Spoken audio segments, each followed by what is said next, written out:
വോട്ടുകളുടെ ആരോപണത്തിൽ ഇന്ന് കോൺഗ്രസിന്റെ രാജ്യവ്യാപക പ്രതിഷേധമാണ്. മെഴുകുതിരി തെളിയിച്ച് രാജ്യത്തെ എല്ലാ ജില്ലകളിലും രാത്രി 8 മണി മുതൽ പ്രതിഷേധം. ഒരു മാസം നീണ്ടു നിൽക്കുന്ന പ്രതിഷേധ പരിപാടികൾക്ക് ഇതോടെ തുടക്കമാകും. ഞായറാഴ്ച ബീഹാറിൽ വോട്ടർ പട്ടിക പരിഷ്കരണത്തിനെതിരായ പ്രതിപക്ഷ റാലി രാഹുൽ ഗാന്ധി ഉദ്ഘാടനം ചെയ്യും. സംസ്ഥാനത്തും ഇന്ന് ഫ്രീഡം നൈറ്റ് മാർച്ച് നടക്കും. KC വേണുഗോപാൽ തിരുവനന്തപുരത്ത് പ്രതിഷേധത്തിന്റെ ഭാഗമാകും. ആദിൽ പാലോടുണ്ട് കൂടുതൽ വിവരങ്ങളുമായി. Adil Palode, very good morning Adil Palode. നല്ല മഴയുണ്ടെന്ന് തോന്നുന്നു ഡൽഹിയിൽ. എന്താ സംഭവം? കാലാവസ്ഥ മാറിയോ ഡൽഹിയിൽ?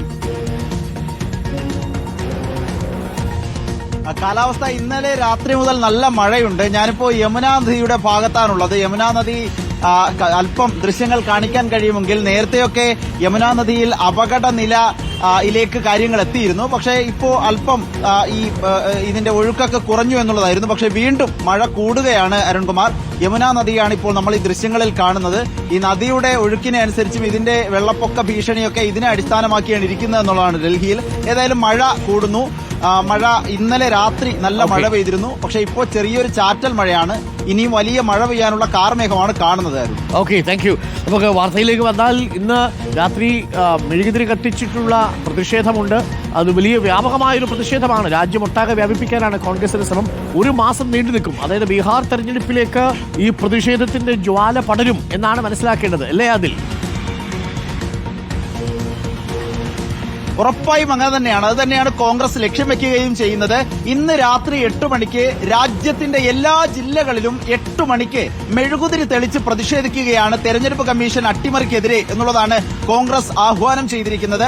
അതിനുശേഷം ഒരു മാസം നീണ്ടു നിൽക്കുന്ന എല്ലാ രാജ്യത്തിന്റെ പ്രധാനപ്പെട്ട നഗരങ്ങളിലെല്ലാം സംസ്ഥാന കമ്മിറ്റികളുടെ നേതൃത്വത്തിൽ, PCCകളുടെ നേതൃത്വത്തിൽ മെഗാ റാലികൾ സംഘടിപ്പിക്കണമെന്ന നിർദ്ദേശവും നൽകിയിട്ടുണ്ട്. 5 കോടി വോട്ടുകൾ തെരഞ്ഞെടുപ്പ് കമ്മീഷനെതിരെ സമാഹരിക്കാനുള്ള നീക്കമുണ്ട്. ആ രൂപത്തിൽ ഒരു മാസം നീണ്ടു നിൽക്കുന്ന പ്രതിഷേധ പരിപാടികൾക്കാണ് കോൺഗ്രസ് ഇപ്പോൾ ആഹ്വാനം ചെയ്തിരിക്കുന്നത്. ബീഹാറിലേക്ക് വന്നാൽ, ബീഹാറിൽ കഴിഞ്ഞ ദിവസം രാഹുൽ ഗാന്ധി നടത്തിയ വളരെ പ്രധാനപ്പെട്ട രസകരമായ ഒരു പരിഹാസത്തിന്റെ ദൃശ്യങ്ങൾ രാജ്യം കണ്ടിരുന്നു. SIR വഴി, തീവ്ര വോട്ടർ പട്ടിക പരിഷ്കരണം വഴി മരിച്ചു എന്ന് കാട്ടി പുറത്താക്കിയവരുമായി രാഹുൽ ഗാന്ധി ഇന്നലെ ചായ കുടിച്ചിരുന്നു. ഏതായാലും അങ്ങനെയുള്ള പ്രതിഷേധ പരിപാടികളും പരിഹാസങ്ങളും ഒക്കെ ഒരു വശത്ത് തുടരുകയാണ് അരുൺകുമാർ. ബീഹാറിൽ വരുന്ന ഞായറാഴ്ച 17-ാം തീയതി 30 ജില്ലകളിലൂടെ കടന്നു പോകുന്ന റാലിക്ക് രാഹുൽ ഗാന്ധി ഉദ്ഘാടനം ചെയ്യുകയാണ്. സെപ്റ്റംബർ 1-ാം തീയതി ആകുമ്പോഴേക്ക് റാലി അവസാനിക്കും.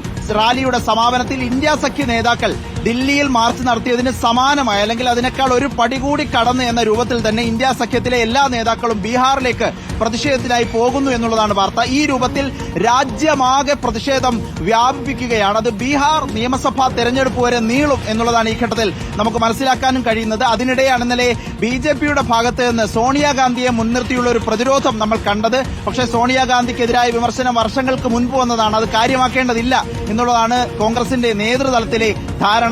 അപ്പോഴും കോൺഗ്രസ് ജയിച്ചിട്ടുള്ള വയനാട്ടിലും റായ്ബറേലിയിലും അഖിലേഷ് യാദവിന്റെ മണ്ഡലത്തിലുമൊക്കെ ക്രമക്കേടുണ്ട് എന്ന് BJP തന്നെ വാദിക്കുമ്പോൾ തെരഞ്ഞെടുപ്പ് കമ്മീഷന്റെ വിശ്വാസ്യത വീണ്ടും കൂടുതൽ നഷ്ടപ്പെടുകയല്ലേ എന്ന ചോദ്യം കോൺഗ്രസ് ഉയർത്തുകയും ചെയ്യുന്നു. Arun, okay, thank you.